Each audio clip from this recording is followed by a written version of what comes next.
ನಾಳೆ ಮಧ್ಯಾಹ್ನ 3 ಗಂಟೆಗೆ ಎಸ್ಎಂಕೆ ಅಂತ್ಯಕ್ರಿಯೆ, ಸರ್ಕಾರಿ ಗೌರವಗಳೊಂದಿಗೆ ಅಂತಿಮ ನಮನ. ಮದ್ದೂರಿನಲ್ಲಿ ಡಿಸಿಎಂ ಡಿಕೆ ಶಿವಕುಮಾರ್ ಹೇಳಿಕೆ.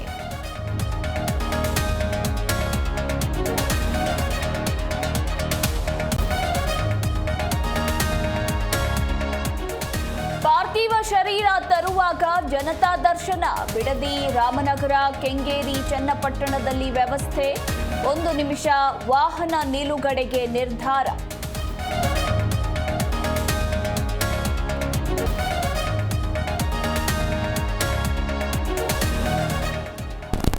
ಮಾಜಿ ಸಿಎಂ ಎಸ್ಎಂ ಕೃಷ್ಣಾರಿಗೆ ದೋಸೆ ಅಂದ್ರೆ ಬಲು ಪ್ರೀತಿ.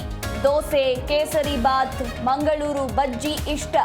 ನಾಗಮಂಗಲದ ಬೆಣ್ಣೆ ದೋಸೆ ಅಂತ ಖುಷಿ ಪಡ್ತಾ ಇದ್ದ ಎಸ್ಎಂಕೆ.